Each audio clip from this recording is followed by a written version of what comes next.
Fighting is ongoing on the southeastern outskirts of Kostiantynivka. Here, in fact, the enemy is constantly launching assaults, moving its reserves toward both Praytecheno and Kostiantynivka. But we can see the settlement, and here's the direction of the enemy's movement clearly indicated. With the forces of the enemy's 3rd Army Corps, they are trying to enter the outskirts of Kostiantynivka through the Dachi area from the direction of Alexander Shultin. They are pushing toward the railway station, particularly along Ostrovsky Street. To the west, the enemy is assaulting in the area of Sofiivka. Once again, the comprehensive strategic objective of the enemy forces, which we have previously discussed, is to effectively surround and encircle Kostiantynivka from the northwest and advance toward Drushkivka.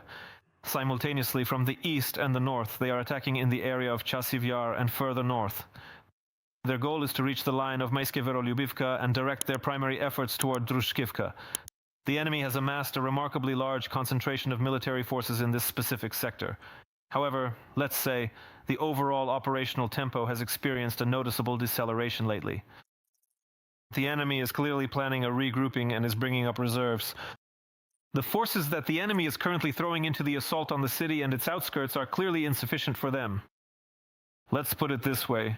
The further fate of the enemy's advance toward Kramatorsk will depend on the capture, as we mentioned, of Kostiantynivka and, in fact, Drushkivka.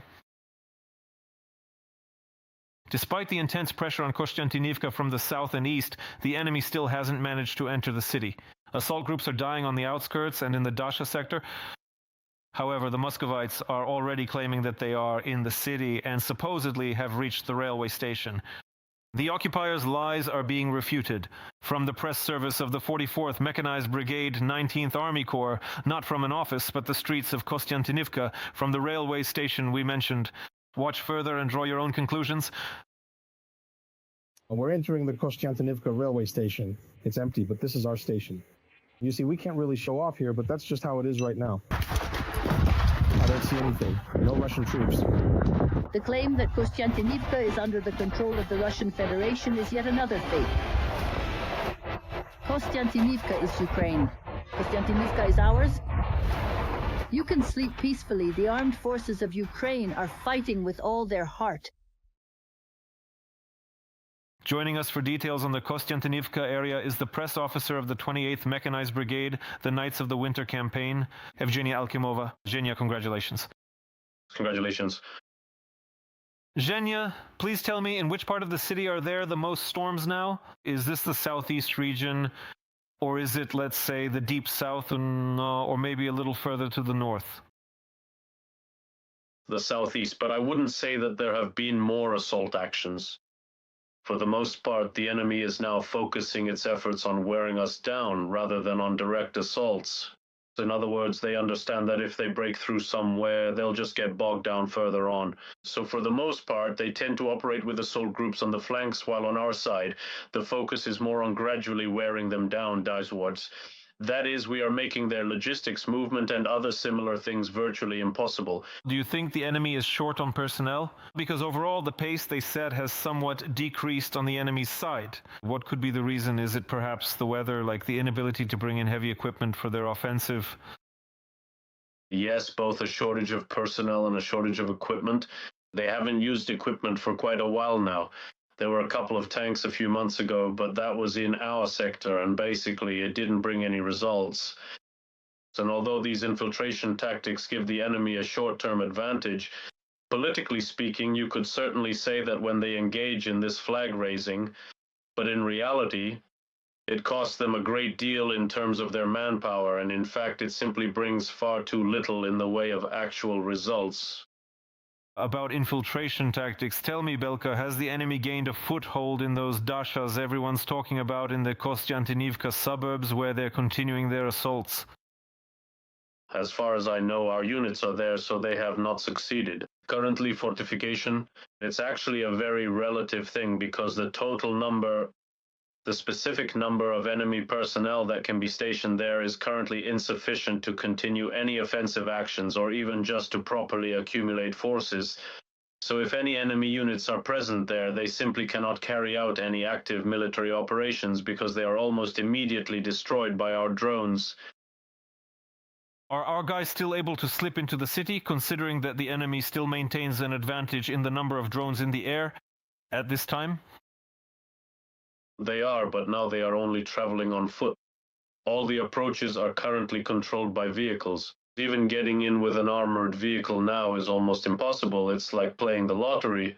However, moving on foot is safer. Plus, we have mobile fire teams covering all of these approaches. Consequently, navigating through the area and making it across safely requires a lot more time and effort, but nevertheless, this method consistently works every single time. It's riskier. Zhenya, were any locals evacuated recently? Many people are still left in the city. Yes, we evacuated a family from the Paraleli district. Civilian volunteers were taking them there. This is Denis Christov. And our brigade mobile fire groups were just providing them with fire support because they weren't taking them out. They were taking them out there. People were literally walking, and grandma was being carried in a wheelchair. Thank you, Zhenya. Yevgeny Alkimov spoke about the situation in Kostiantynivka and the surrounding area in the zone of responsibility of the 28th Military District. Alexander, please tell me, in your opinion, will the enemy not reduce the pace of movement even though they are falling somewhat? Will they have, let's say, enough forces for such a large-scale operation to encircle a city like this with such major flanking attacks? Look, let's start by looking at the map a bit. Let me clarify this for you. This road right here is in fact already considered part of the city of Kostiantynivka. That is, at least according to the official map. It might seem much farther away to the naked eye, but the actual urban development extends well beyond this highway and even comes significantly closer right here. Therefore, to suggest that the enemy is already inside the city is plausible, even from these observations. Positions, because there is already urban development there. Regarding what is currently happening on the front line, I specifically want to draw your attention to what both the experienced military officers from the Minkivka area and those from Kostiantynivka are currently reporting. The enemy forces are now very heavily focused on blocking the logistical routes of our units. This is being done for that purpose. It is being done in order to ensure the bringing up of reserves and regrouping. In other words, to provide a detailed response in order to effectively prevent our units from launching counterattacks against the Russians. They are actively blocking our logistical routes to stop us from regrouping and bringing up additional reserves. That is the full answer to your question regarding what is happening there at this very moment.